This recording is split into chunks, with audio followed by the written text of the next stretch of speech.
Chapter 1. The Photograph That Lied. They say cameras don't lie. That's not true. Cameras lie in the same way we do, by what they choose to frame and what they conveniently leave out. In the photo on our mantle, I'm the grin and she's the glow. My arm circles her waist like a promise. The ocean behind us, a domestic postcard of permanence. People see that picture and say, "You two look bulletproof." I used to agree. Now I look at it and all I can see are things outside the frame. An unopened letter on the kitchen island, a calendar with a circled date I didn't circle, a smile that belongs to someone else. Marissa wasn't built for small lives. She collected projects and people with the same neat hunger. She ran brand launches, charities, a podcast about radical transparency that made her sound like a lighthouse in fog. I loved her brightness. Maybe I loved it too much. Maybe I mistook the glow for warmth. It started small. It always does. A different scent on her collar. Something sharp and resinous I didn't recognize. Her phone shifting from casual clutter to face-down precision. New jokes, new music, new phrases, a whole dialect acquired overnight that didn't include me. I told myself marriages change the way seasons do. You just dress for the weather and wait. But the winter that came wasn't weather. It was intent.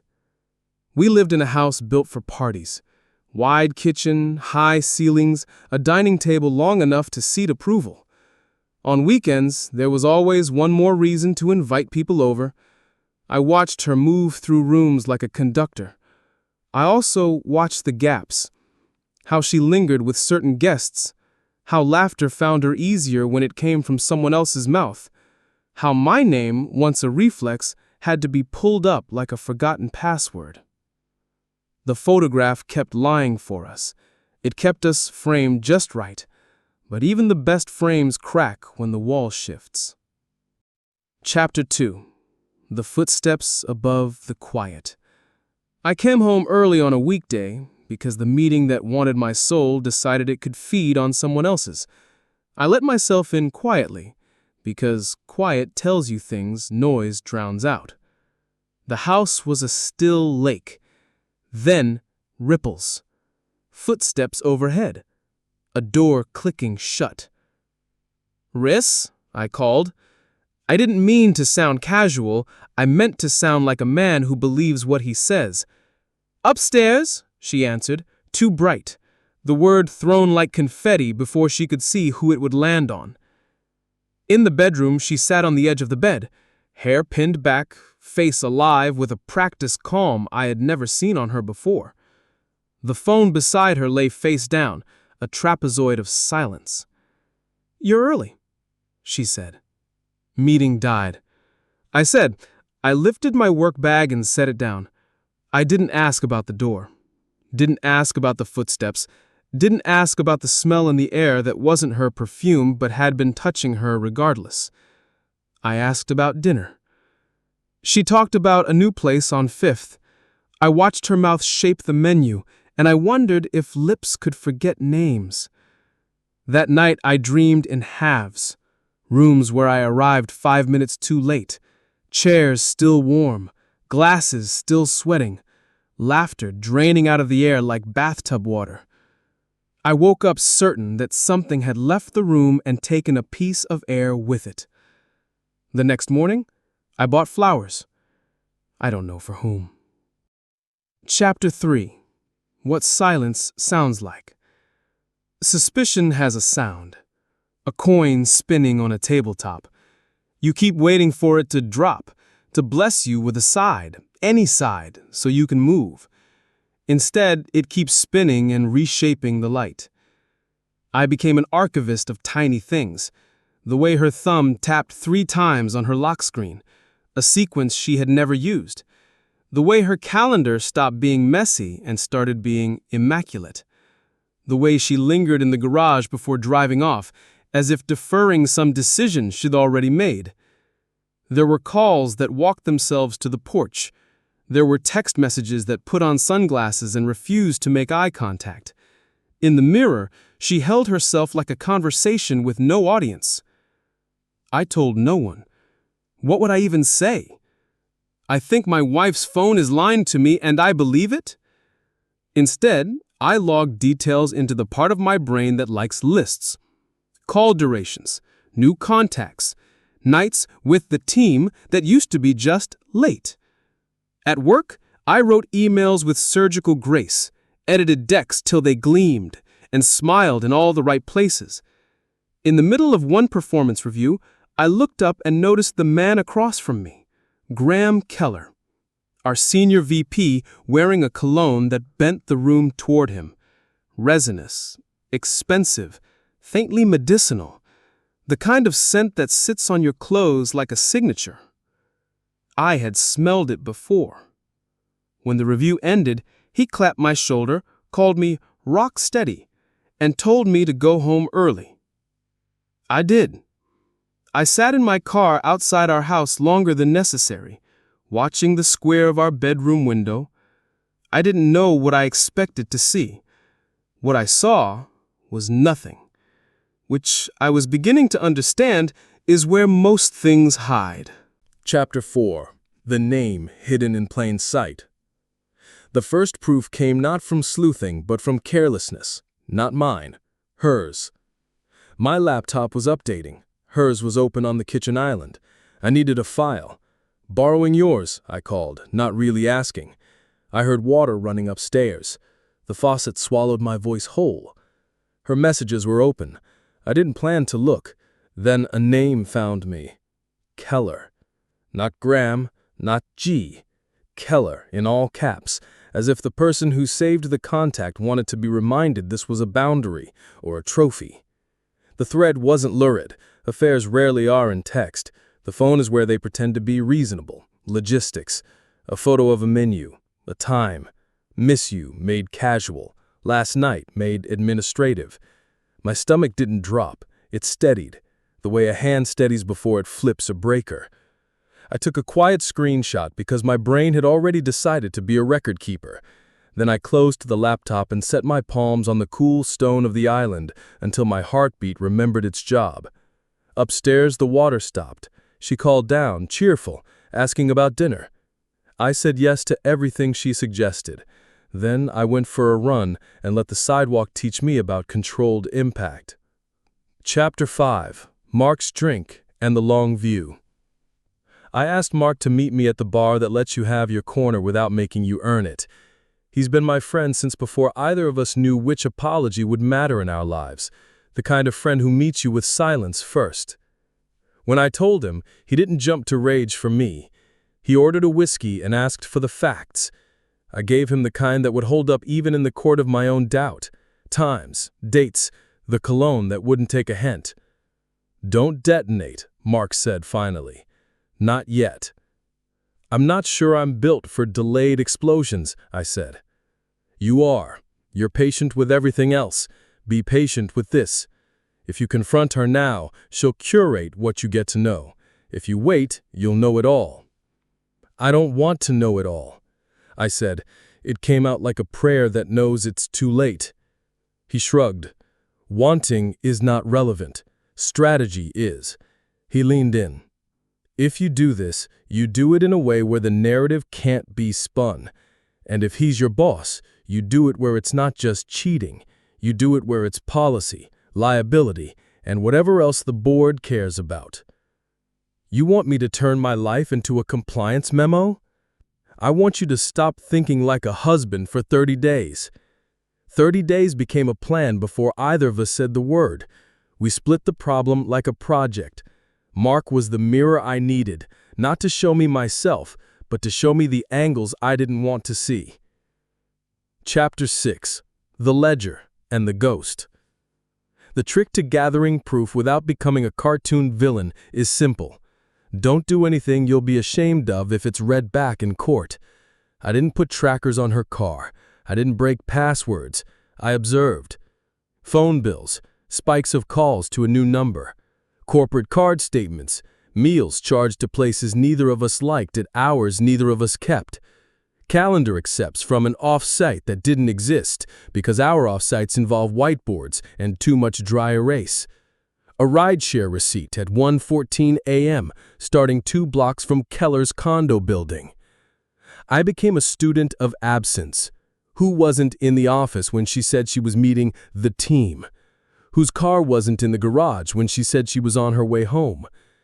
In the process of arranging the facts, something else surfaced. Keller wasn't just careless. He was generous with other people's money. Vendor invoices routed through a shell that linked to a P.O. box, a consultant who was also his college roommate, billing 10 hours for edits a junior could make in 2. These weren't crimes you could catch in a photograph. They were crimes that hid in spreadsheets and bet you'd get bored. I didn't get bored. I pulled public records like thread. I matched addresses to LLCs, to cars, to names. Nothing illegal about curiosity, not yet. What I found wasn't dramatic. It was worse. Ordinary greed dressed up as efficiency. What did this have to do with Marissa? Maybe nothing. Maybe everything. Affairs make people sloppy, and sloppy people get brave in the worst ways. If he was rerouting money, did she know? Did she help? Or did she simply not ask questions, because answers have a way of changing rooms? The coin on the tabletop spun a little longer. Chapter 7. The Stage She Built. Every year, Marissa hosted a charity event for an initiative she'd helped launch, scholarships for first-generation design students. It was the best thing about her, and I don't say that lightly. She did the work, she wrote the checks, she got people to care. This year's event would be the biggest yet. A rooftop gala with a silent auction, a keynote from someone who had spoken to someone who had once spoken to Oprah, the whole cascade. The board of our company had bought a table. Keller was on the planning committee, of course, because the universe likes symmetry and cheap irony. I didn't choose the stage. She built it. I only decided what would play on it. I hired a videographer under the pretense of making a highlight reel to play at the end of the night. Smiles, speeches, champagne bubbles, text overlaid with mission statements. Real footage matters to donors. So does transparency. It was the perfect cover to have cameras where cameras would be. Behind that, I built something else. A quiet folder with receipts, copies of messages, screenshots of calendar accepts, and rideshare timestamps. I contacted the one board member who owed me a favor, the one who believed policy isn't a suggestion. I didn't tell him everything. I told him enough to make attendance attractive. Mark said, "You're building a fuse." "I'm building a record," I said. "Same thing, if you know where it ends." I did. I just hadn't said it out loud. Chapter 8. The Dress Rehearsal. 2 days before the gala, I tested everything I could test without tipping the house keys out of my pocket. The AV team received my final cut of the highlight reel. They checked it on the projector, promised it would look like Netflix, which is what everyone says when they mean not like a middle school assembly. In my pocket, a different drive held a different file. The names were similar. Only I would know which was which. The real highlight reel was exactly what it needed to be. Polished, inspiring, ethically boring. The other file was a timeline. Not lurid, not vengeful, steel. On screen, dates, times, locations, simple documentary text fading over neutral footage of city streets and office lobbies. A text conversation cropped wide enough to be unambiguous. Credit card statements with addresses blurred except for the one line that mattered. A spreadsheet screenshot with vendor names and a box around the one that led to the P.O. box. A note at the bottom, all data sourced from public records, corporate statements, and personal communications retained by the narrator. I kept myself out of it. I didn't want a revenge movie. I wanted a record that even a bored lawyer would sit up for. When I showed Mark a private cut, he watched without blinking. When it ended, He exhaled like he'd been carrying a backpack. "You're not going to like how this feels," he said. "I don't already," I said. "You're also not going to be able to unfeel it. Make sure you like who you are when the lights come back on." I thought about the scholarship recipients, the young designers Marissa met for coffees that turned into mentorships, that turned into internships. I wasn't out to salt the earth. I was out to stop pretending the crop we had was healthy. Chapter 9. The Last Normal Morning. On the day of the gala, the city dressed up like it had someplace better to be. My suit fit like intention. Marissa's dress was the kind that has its own gravity. She floated through the house, approving herself in mirrors, pinning her hair and unclipping and reclipping a necklace until the clasp understood it belonged. "I'm proud of you," I said.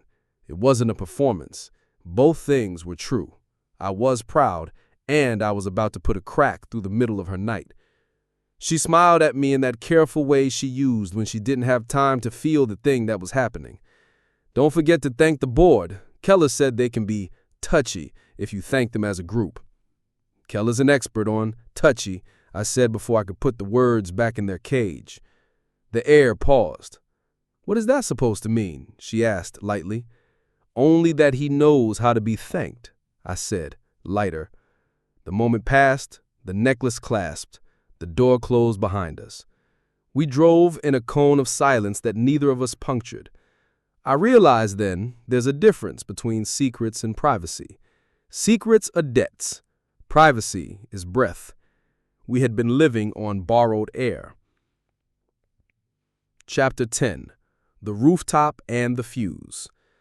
The venue had the view you rent when you need the skyline to co-sign your ambitions. Strings of lights, waiters who looked like they were studying for better jobs, a silent auction with packages that had the word experience in them because thing no longer felt ethical. Marissa moved through the crowd like a promise fulfilled. She hugged donors, laughed with board members, clinked glasses with scholarship recipients who were too dazed by the altitude to hide their awe. Keller arrived late, the way important men do, with apologies that sounded like confetti. He shook the air near Marissa's cheek and said something that made her tilt her head back and expose her throat. He shook my hand and thanked me for supporting our girl. Our girl. The phrase sat on my tongue like a dare. Music, speeches, the fundraiser graph doing its happy climb on the screen. I stood with Mark and the board member who owed me a favor. He was the one who glanced at Keller and then at me and said, "Let me guess, this night has footnotes." I said, "It has sources." When it was time for the highlight reel, I walked to the AV table like a man going to refill his drink. I handed over the drive with the nondescript label. The technician slotted it in, cueing it with the ease of someone who has never been in a room where a file could rearrange lives. I didn't look at Marissa while I took my place near the front. The lights dimmed. The city fell away until the room was the whole world. The first title card appeared. Timeline. A second card. All information presented has been verified by public records, corporate statements, and personal communications retained by the narrator. A footnote in the corner. All data has been redacted except where necessary to establish facts. The sound cut to a low hum, the neutral tone you hear before a machine speaks. And then the dates began. Chapter 11. The Reel That Didn't Smile. On screen, a calendar page, March 18. Text fades in over footage of the office lobby. 6:42 p.m. Running late. Don't wait up. Then a rideshare receipt slides into the corner. Pick up at 6:58 p.m., 2 blocks from the office. Drop off 10 minutes later at a condo building whose facade fills the frame without showing a number. A second panel shows a corporate card charge at 8:12 p.m. at a restaurant neither of us like. 2 entrees.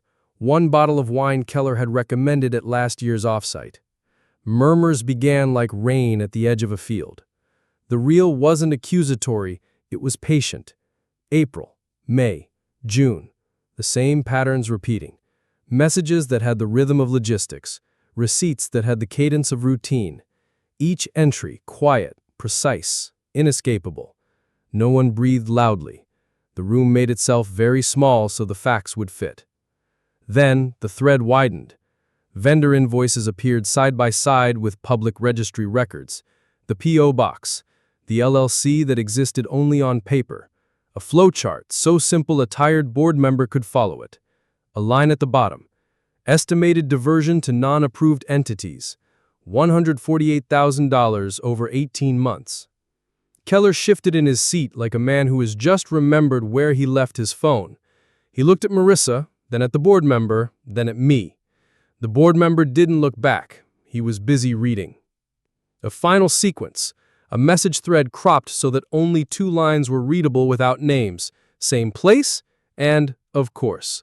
The timestamp matched the rideshare drop-off. A discreet cut to a still of a hotel hallway camera, publicly accessible for the lobby only, faces blurred, times clear. 2 figures enter the elevator within the same minute, one of them holding a jacket I recognized. The reel ended on a black screen with white text. This presentation is made with respect for the scholarship recipients and donors in this room. Truth is not sabotage, it is stewardship. The lights rose a fraction. No one clapped. Applause is for endings you like. Chapter 12. The conversation that wasn't private. Marissa stood, then sat, then stood again. Her hand found the back of the chair because human bodies still believe wood can be a friend. She turned to me with eyes that weren't ready and said my name like it might still be a bridge. Evan, Keller said, louder. This is out of line, which is what men say when lines finally decide to exist. The board member cleared his throat with the authority of a man who reads bylaws for sport. Mr. Keller, step into the conference room with me. Now. People love scandal until it sits at their table and drinks their champagne. Conversations broke into pieces. Someone knocked over a glass. A scholarship recipient looked like she wanted to apologize to me for being in the room. Marissa reached for my arm and stopped before contact. She said, "We can talk about this." I said, "We're talking. The room is part of the conversation." She said, "This is my event." I said, "It is, which is why I kept it about facts." She looked around for a private corner. There were none left. That's the thing about transparency. Once you invite it in, it unpacks everywhere. She finally said, "I didn't know about the money. I swear." I didn't say you did. But you think... I think you decided not to know things. About him? About us. Keller tried to exit toward the elevator. The board member intercepted him with a hand that might as well have been a subpoena. They disappeared into the glass-walled room that had looked beautiful an hour ago and now looked like an aquarium for poor decisions. Mark came to stand at my shoulder, a quiet post. He didn't touch me. He didn't need to. Marissa's voice dropped to the tone she used in early arguments, the one that turned our kitchen into a courtroom and our bedroom into a jury box. "Why would you do this to me like this?" "I didn't do this to you. I did this near you." Her eyes flinched. It wasn't a line, it was a boundary. Chapter 13. Fallout has a schedule.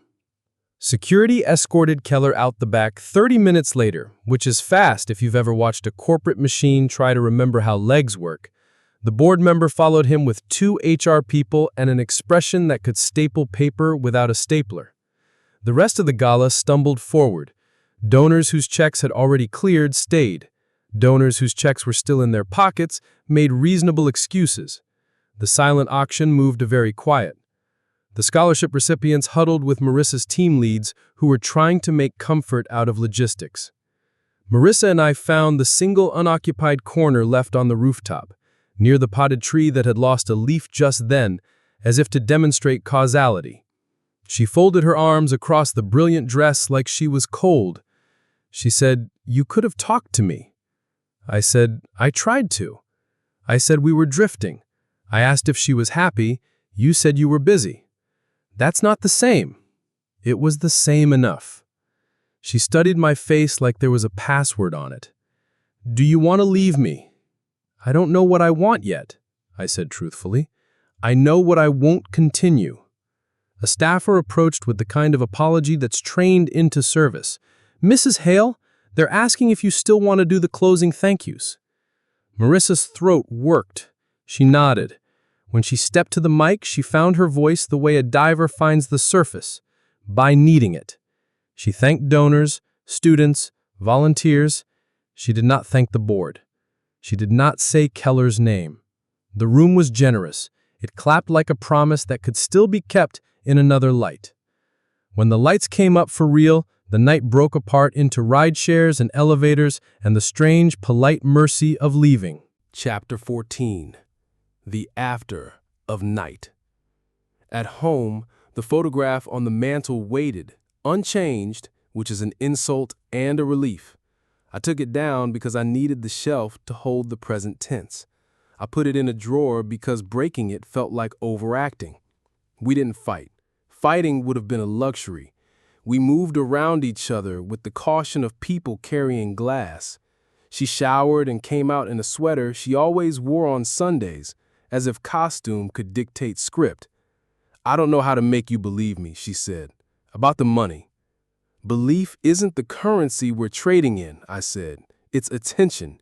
You stop spending it on us." She sat at the edge of the couch, hands clasped. "I'm sorry," she said. The kind of sorry that admits the damage is done and asks only to be allowed to sit near it. I nodded because the air required something to move. She said she'll sleep in the guest room. I said you can sleep where you want. We still live here. That night, I learned the weight of a house that knows. The walls creaked like old men, and every creak had a comment. I lay awake and inventoried outcomes. Leave, stay and rebuild, separate, burn it down, save one room and call it a home. Near dawn, I got up and opened a new document on my laptop. I titled it Terms. Not for her, for me. A list of what I would accept and what I wouldn't, written in plain language like I was talking to a future version of myself who had learned to negotiate with ghosts. Chapter 15. Collateral and Consequences. By Monday, Keller's name was scrubbed from the org chart with the polite thoroughness of a digital funeral. The board issued a statement about misalignment with company values, which is what you say when you'd rather not say, "We trusted a man because he was loud and tall." HR asked me for a meeting they promised wasn't a meeting. They wanted to know what I knew and how I knew it and whether any of it implicated the company beyond what could be contained inside a press release. I stuck to the facts that belonged to me. I didn't speak for Marissa. I didn't need to. The record was the record. At home, silence had gradients now. We ate separately, staggered our showers, texted about groceries from the same room. She asked me if I would go to therapy with her. I said yes because no would only end one kind of story, and we had too many kinds going. In therapy, we rewound the tape. We found months where we had been polite instead of honest, years where we had invested in the projection and starved the project. The therapist did not take sides. She did what good therapists do, built a table sturdy enough to put the sharp things on. Marissa did not deny the affair. She didn't explain it well either because there is no good explanation that doesn't sound like a diagram of hunger. She said she felt vividly seen around him. I said I felt invisibly erased around them. She cried in a way that made me feel like a villain for letting tears happen. I cried in a way that made me feel alive, which is not the same as good. Decisions are not climaxes, they're infrastructure. We decided to live apart for 60 days. We decided to meet for therapy weekly. We decided not to talk about money until lawyers could sit in the room and teach us new words. I started sleeping. Chapter 16. Truth as Furniture. People think truth is a hammer. Sometimes it's a chair. You don't swing it, you sit in it. You live with it. It creaks and holds.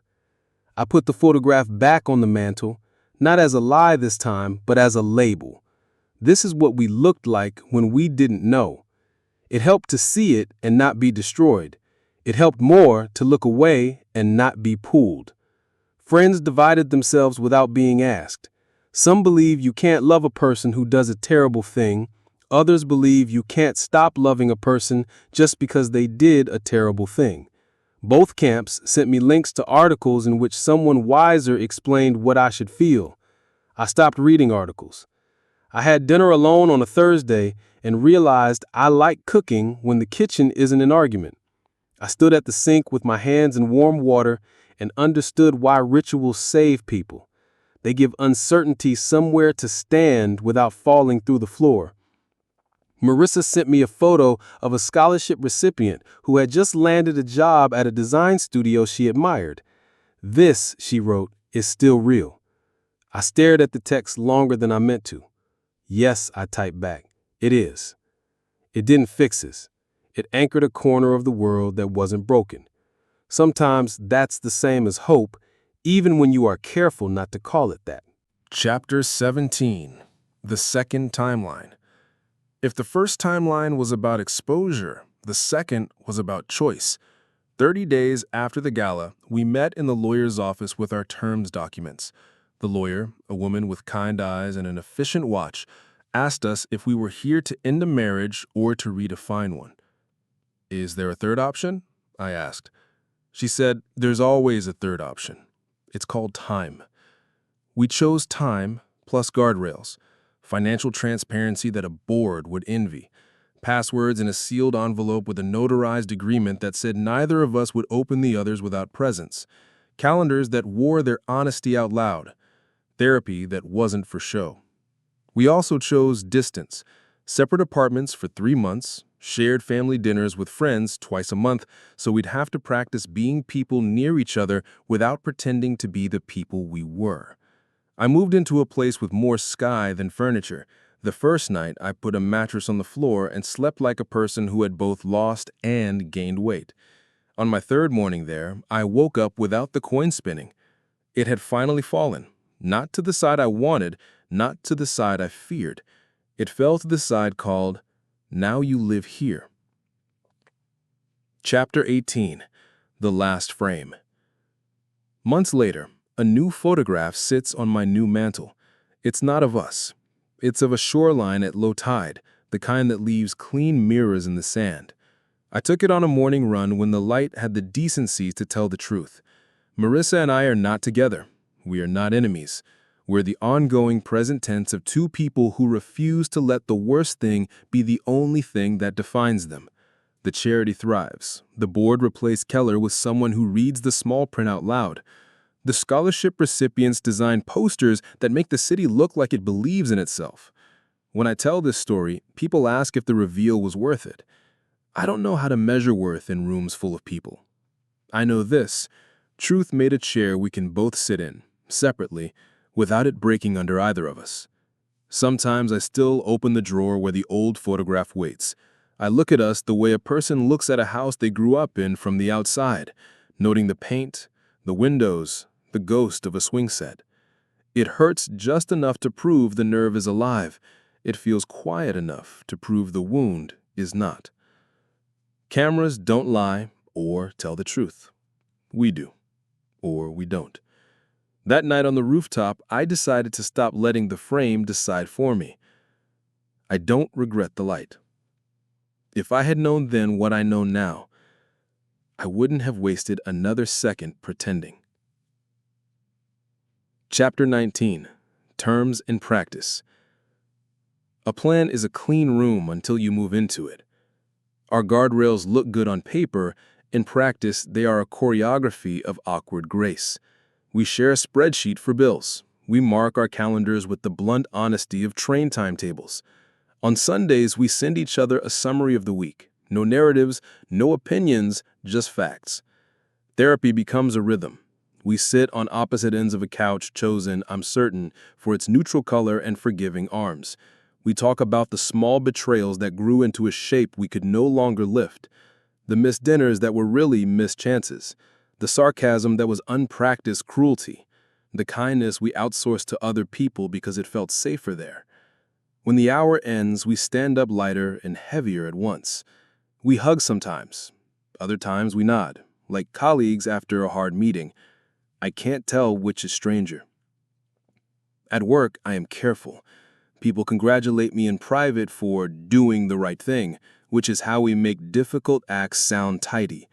HR sends me a memo about whistleblower protections I didn't ask for. My team learns to talk about Keller in the past tense like he is a storm that has passed and left only branches to clear. At night, in the apartment with more sky than furniture, I cook things whose recipes I can't mess up. Sheet pan vegetables, slow rice, a chicken that forgives temperature drift. I leave the blinds open because it feels like a declaration. There is nothing to hide here. Chapter 20.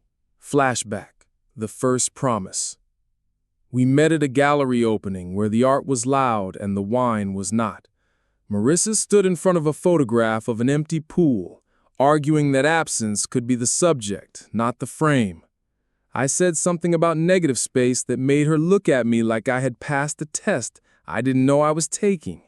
On our third date, she took me to the city archives to show me the blueprints of a theater she loved. Buildings are just rehearsals for the lives inside them, she said. I remember thinking I'd never met anyone who treated the world like a draft she had permission to edit. Our first promise wasn't the vows. It was this. We would tell each other when the frame didn't fit anymore. We said it lightly, like two people joking about earthquakes in a city built on fault lines. Years later, at 2 a.m, I would remember that promise and realize promises, like buildings, need maintenance. Neglect is its own weather. Chapter 21. Deposition Day. The conference room is the same size as the truth and twice as cold. Counsel for the company sits to my left, external investigators across from me. They are polite in the way surgeons are polite. Efficient hands, direct questions. Describe the timeline in your own words, the lead investigator says. I do, without adjectives. Dates, receipts, the flow of invoices to a shell company with a P.O. box that matches a mailing list Keller used for his weekend house. Keller's attorney tries to find the loose threads. Isn't it true that your personal situation with Mr. Keller could bias your interpretation? He asks, as if the air isn't already dense with context. I brought records, I say. Interpretation is what we're doing now. They ask if I accessed accounts that weren't mine. I didn't. They ask if I recorded conversations without consent. I didn't. They ask if I took anything from the office that did not belong to me. I didn't. The record stands up without leaning on me. Afterwards, outside in the bright hallway, I breathe the way people breathe after swimming. The company's counsel thanks me in a voice that holds relief and caution in equal parts. There will be an audit, she says. There will be consequences. For whom is the part no one says out loud. Consequences don't choose. People do. Chapter 22. Marissa's Statement. A week later, Marissa publishes a letter on the charity's website. Not a press release, a letter. She thanks donors for their faith, clarifies governance changes, names 3 new board advisors with resumes that sound like ballast. She apologizes in the voice of a person who knows apologies don't fix anything. They just keep you from making new holes while you repair the old ones. She doesn't mention me. She doesn't mention Keller. She mentions the students by name and portfolio. The letter is good. It is better than I wanted it to be. I feel pride and grief braided so tightly I can't tell them apart. The comments are kind, then cruel, then quiet. Internet time has its own weather. I close the tab and go for a run until the world is just footfalls and lunch trucks.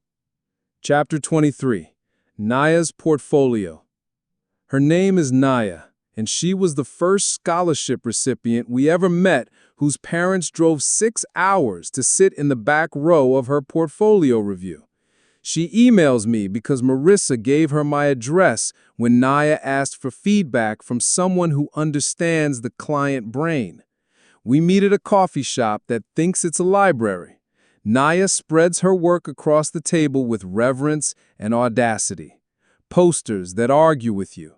A wayfinding system for a clinic that would make getting lost feel like a design choice instead of a failure. She asks good questions and wants real answers. I tell her which piece sings and which one hums off key. I tell her the difference between clever and clear and when it's worth spending credibility on the former. "Are you and Marissa okay?" she asks, at the end, hesitating at the edge of the personal. "We're honest," I say, which is the slower version of okay. Naya nods like a person who has learned to respect slow things. She says, "Thank you," for the letter. She means Marissa's, but she also means the real. She means the chair, the truth made. I don't correct her. Chapter 24. The Apartment with More Sky. I assemble a bookshelf and realize I've never owned enough books to justify the word. I buy plants that promise not to punish me for learning their names slowly. I hang a single framed print by the desk, the theater blueprint Marissa showed me on our third date. Keeping it is not nostalgia, it's archaeology. Proof that we discovered beautiful things together, and they don't belong only to the version of us that failed. My neighbor across the hall is a retired teacher who waters her plants with measured conversation. She lends me a ladder and tells me divorces are just graduations without the caps. People think the ceremony makes you, she says. It doesn't. The practice does. I practice calling friends first instead of waiting for them to guess. I practice saying no to things that sound like flattery and yes to things that sound like work. I practice sleeping in the middle of the bed. On Friday, Mark brings over takeout and a promise to help me pick a couch that won't turn me into a person who eats over the sink. We sit on the floor and look at the window like it's a show. The city performs adequately. Chapter 25. The Countermove. Keller files a wrongful termination claim that dies on arrival, but makes noise on the way down. He alleges retaliation, orchestrated defamation, and a handful of words that hope to grow teeth in the right court. His attorney sends a letter to the company, to the board, to anyone who might be scared of certified mail. The audit grows teeth instead. Forensic accountants are the quiet heroes of dull wars. They produce a report with footnotes that read like tiny detonations. The shell company routes to an address that routes to a trust that routes back to Keller's weekend house. Expense reports bloom with meals and consultations that never happened. The report is boring the way mountains are boring, only if you refuse to climb them.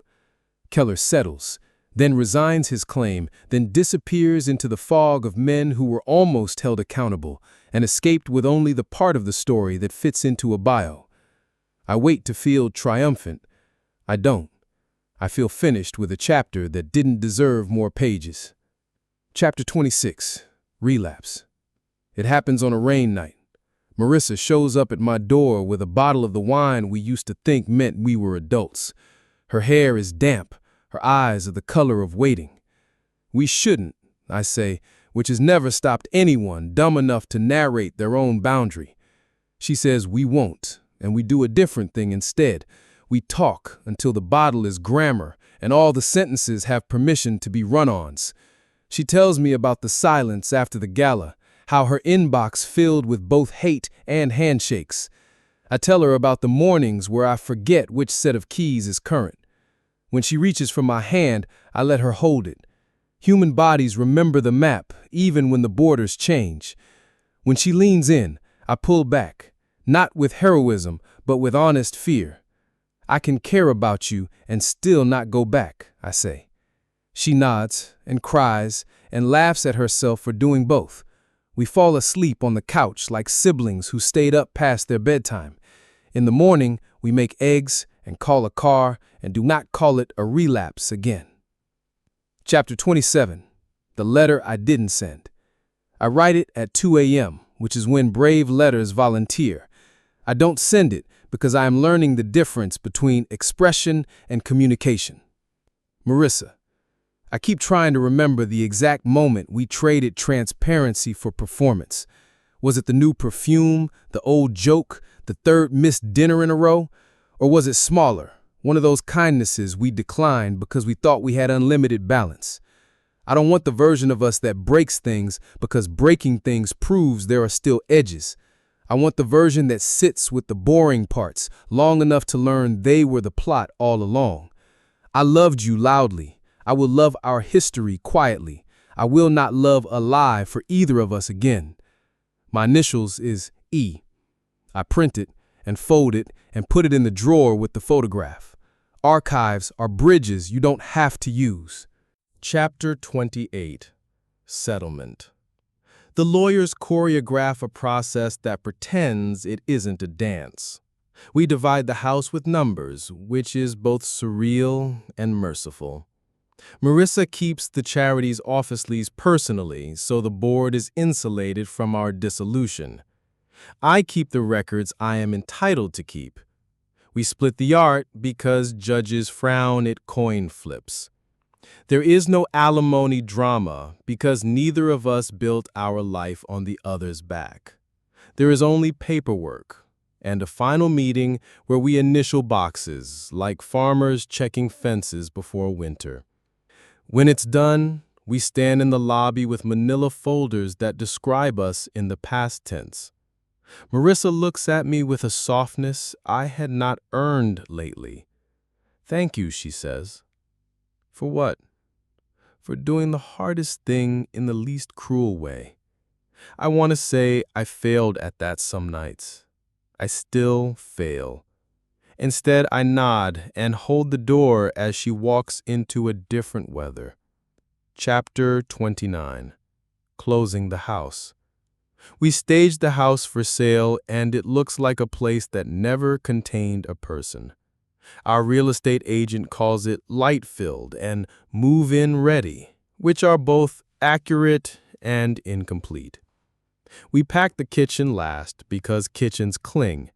In the back of a drawer, we find the restaurant punch card from the place where the waiter knew our names, and a cork with 3 dates written on it in ink: first anniversary, first promotion, and first failed soufflé. On the final day, the rooms sound different. Empty houses have their own acoustics, reverb, and memory. We walk from room to room like tourists reading plaques. "This is where we hung the bad painting," I say. Marissa laughs and says it was not bad, only misunderstood. At the mantel, we pause. I take the old photograph from the drawer and hold it up between us. "Do we keep it?" I ask. She says, "We keep what it taught us. You keep the print." I slip it into a folder with my letter. We lock the door and put the keys in an envelope for a couple we will never meet who will make their own myths in our rooms. Chapter 30. A different kind of party. 1 year later, the rooftop gala looks the same from a distance and entirely different up close. Governance is a word people say with pride now, not boredom. The silent auction is loud enough to be promising and quiet enough to be real. The highlight reel smiles and only smiles. Marissa takes the stage in a suit that looks like a decision. She thanks the board, specifically and by name. She thanks the students who cheer at the wrong times in the best way. Near the end, she adds a line that isn't on the cards. "I want to thank everyone who chose truth when pretending would have been easier." The room turns to look for me without meaning to. I look at the floor and then at the skyline, which forgives everyone by being bigger than us. After, she finds me near the water station because we are both still the kind of people who drink water between champagne. "How's the apartment?" she asks.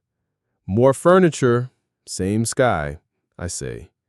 We stand for a full minute without the need to fix anything. She says, "I'm seeing someone." "I'm glad," I reply, and mean it in the grown-up way that holds no daggers. She asks, "Are you?" I say, "Not yet. I'm seeing mornings." We laugh like two people who have earned that particular sound. We hug as if hugging is a way to tell the future it can relax. Chapter 31. Mornings Learn My Name. The first habit I keep is sunlight. I pull the chair to the window every morning and let the same square of light climb my table, then my wrist, then the half-read book I pretend isn't just a prop for the quiet. I make coffee that doesn't taste like compromise and answer only the emails that won't turn the day into a courtroom. Halfway through the mug, an email from Nia lands. Subject? Quick gut check. Body? They love the clinic wayfinding, but they're asking for one more round of spec work with 5 extra boards, no fee for alignment. I can push back, but I don't know how hard without sounding ungrateful. Can you talk? Spec work is the little cousin of theft. It shows up dressed in opportunity. I call her. She picks up breathless as if she's been pacing a hallway. Tell me what they said, I ask. Nia reads from the email, editing out the flattery as she goes. The studio wants 3 variations on a signage system she already solved, and because she's on trial, they're calling it audition. The word is doing too much. In their office, the art director used to be a name. Now he's a calendar invite. He didn't look up when I spoke. What do you want? I ask. I want the job, but not like this, she says. Good, I say. We'll draft a response that keeps you in the room and reminds them it is a room, not a favor. And you're going to give them one more board, singular, framed as an articulation of rationale, not a new direction. Tie it to outcomes. Make no sound like stewardship. She exhales. Would you look at the draft before I send it? Send it, I say. When it arrives, I trim the apologies, widen the margins around her value, add a line that says, I'm excited to deepen the work in a paid capacity. In the meantime, here's a single clarifying board that articulates the system logic you responded to. 5 minutes after she sends it, the studio replies, understood. Bring the board Friday. Our CD will join. CD? I ask. Creative director. Different person. Maybe they look up. That night, I move the chair back to the wall and realize I'm not rehearsing solitude anymore. I'm inhabiting it. Chapter 32. The Therapist's Window. Dr. Hill's office has the kind of plant that could survive a flood and a famine. She's the only therapist I've met who lets silences do cardio. We can skip the metaphors today, I say, because I slept and I feel reckless. She smiles. You like your metaphors. I keep them from using adjectives. What would you say without them? I try on the bare words. I'm not angry at Marissa. I'm angry at the part of me that learned to be grateful for being tolerated. That's precise, she says. What else? I'm afraid to date because I don't want to audition for the role of repairman. I want to be a person who eats lunch with another person who likes lunch. That's also precise. Work offered me Keller's old title. The money is good. The shadow is a shape. What does the role mean to you without the shadow? She asks. A chance to build an org chart that doesn't depend on a single loud room, budgets with receipts, vendors with names that aren't P.O. boxes. Then the question is whether you can accept the seat without accepting the ghost. I can, I say, and I'm surprised to hear it out loud. When the hour ends, I walk out knowing 2 things. I'll take the promotion, and if anyone congratulates me for surviving, I'll redirect them to the team that kept the work moving while I was learning the shape of mornings. On my way home, my neighbor, the retired teacher, waves me over. There's a gallery opening downstairs. My friend's niece hangs photographs that make the light behave. Then, with a conspirator's wink, wears something that says you have a spine but not an agenda. I laugh. I go. Chapter 33. Talia's Aperture. The gallery is small enough to be honest. The photographs are bigger than the room without trying. There are city corners at the moment just before they become scenes. Traffic paused at yellow, a couple deciding whether to kiss, a pigeon reconsidering the concept of flight. The photographer stands near an unremarkable pitcher of water, as if guarding it from metaphor. She's tall, hair like she forgot to argue with it, eyes that hold the before and the after without blinking. Talia, the placard says. I stop at a print of a window reflection, a man in a suit doubled by glass, the second version of him slightly misaligned and therefore truer. Talia appears at my elbow like she was always going to. You found my favorite liar, she says. Windows are repeat offenders, I say. They accuse you of being a ghost. You a photographer? She asks. Only by accident, I say. Mostly I build decks and try not to call them stories. She tilts her head. What do you call them? Maps, I say, if they're good. We walk the room. She talks like someone who has rinsed her sentences before serving them. When I tell her I won't ask how she knows when to click, she smiles.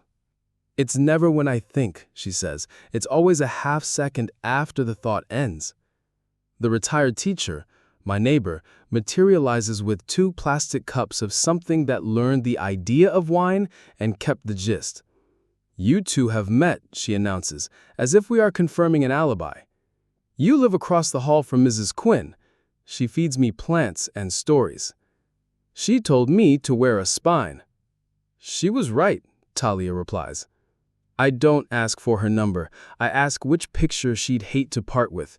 She points to a small print tucked near the back, a street vendor wiping down a metal counter at dawn, the rag catching the light like an artifact. That one, she says. I buy it, not because I want to own her eye, but because I want to remember the practice of cleaning a surface before the day touches it. When she leaves, she says, don't rehearse a text, just send it when you're already walking. Noted, I say, and mean it. Chapter 34. The Noise Attempts a Comeback.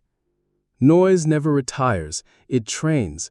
A podcast that glories in scandal emails me for the full story. A journalist sends questions that smell like traps. Keller posts a measured essay about organizational misunderstandings that collapses under the weight of its own synonyms. In a week, 3 different people tell me I should own the narrative, as if narratives were apartments on the bottom floor and you could sign the lease with a few good lines. I don't want to own the narrative. I want it to pay rent on time and not punch holes in the drywall.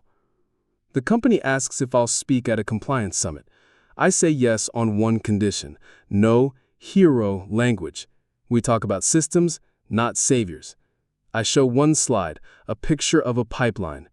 Input, process, output, audit. 4 words, no fireworks. After the talk, a man in an expensive watch tries to buy me a drink and asks, be honest, did it feel good to take him down? I take a breath, then I take my glass of water. I didn't take down a person.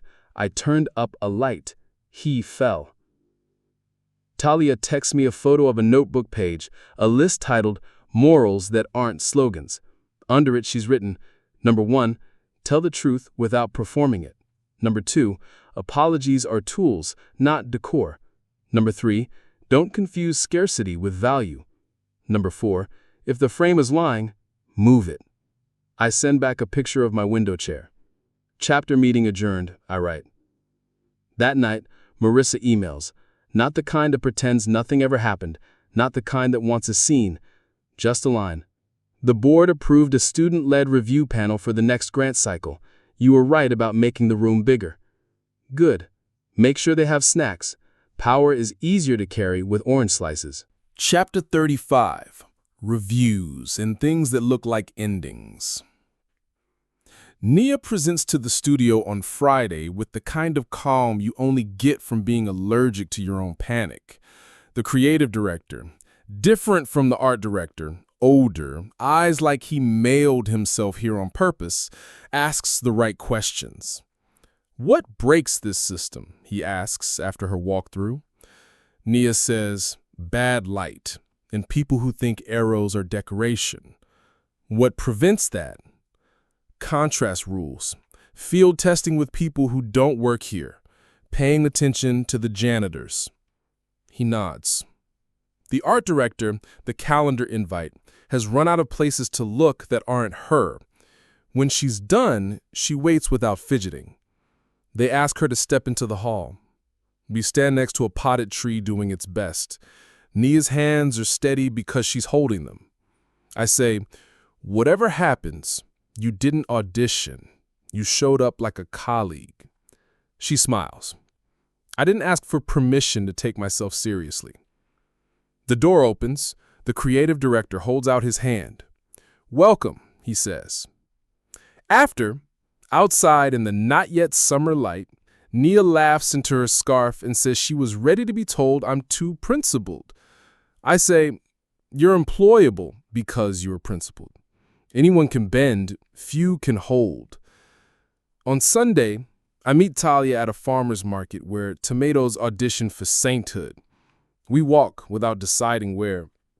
She tells me she once photographed a city council meeting and learned more about love from zoning than from vows. Love is negotiating space you both get to use.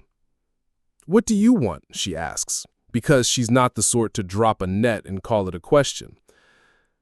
I want a life where the quiet isn't a verdict, a kitchen that isn't a courtroom, a chair by a window. And a person? She asks. A person who likes chairs, I say, and she laughs. Later, on the stoop, I tell her about the rooftop and the reel, not as spectacle, but as inventory. She listens like someone who respects gravity. When I finish, she says, "It sounds like you learned to turn on the light in rooms other people would rather keep romantic." I probably did, I say. Keep it. Just don't aim it at yourself for sport. When we part, I don't rehearse a text. I send one as I'm already walking. There's a gallery 2 blocks from me that thinks it's a library. Coffee then pictures? Yes, bring the spine. Back home, I pull the chair to the window and let the square of light find my wrist again. The frame holds, not because the world got smaller, but because I no longer try to drag everything into it. I still don't own the narrative. I rent the morning, month to month, no security deposit, good references. For now, it's enough to know the light knows where I live. Chapter 36. The Frame We Choose. The promotion email lands at 6:47 a.m., the hour when decisions look most like themselves. I read it twice, then once more out loud, because the room has earned the right to hear what will happen inside it. I accept, and I add a line I promised myself I would write: governance first, budgets in daylight, no heroes. I move the chair back to the window and text Naya. First week going okay? Better than okay. They asked me to write the contrast rules into the brand book. Also, janitorial lead wants to help test the night lighting. I told him yes. Good, I write. People who carry keys understand buildings. Talia sends a photo from her studio. A table scattered with test prints, light carving the edges. Come later. I'm hanging the new series. It's about rooms that stop lying when you open the window. I own a chair built for that, I reply. Bring it, or bring its story. By 10, the day is already trying to be louder than necessary. A podcast producer calls, I don't pick up. An old colleague writes something that starts with brave and ends with brand.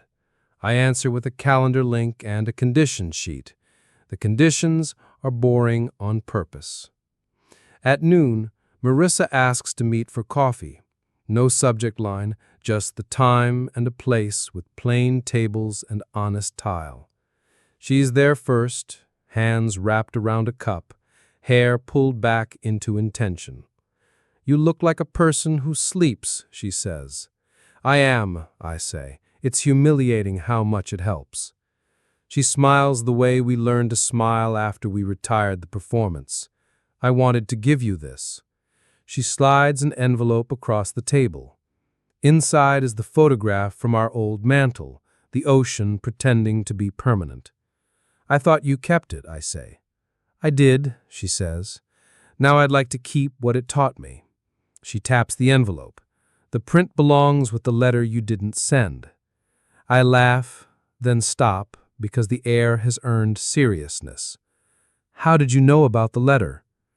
"I didn't," she says, "but I knew you." She exhales. "I'm getting married." She waits for the shape that sentence might make between us.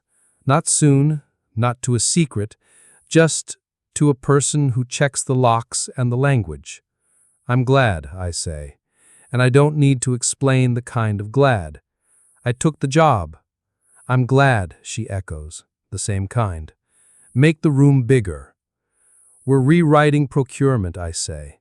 "We started by asking who was never in the meeting and should have been." Marissa nods. "Invite the people with keys," she says, and we both hear Naya's voice inside the line. She finishes her coffee, stands, and hugs me in a way that can be understood without an interpreter. "Thank you," she says.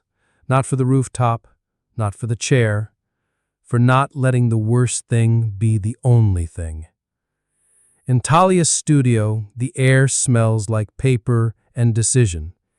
She's taped prints at eye level and at wrist level, so the body has to pay attention.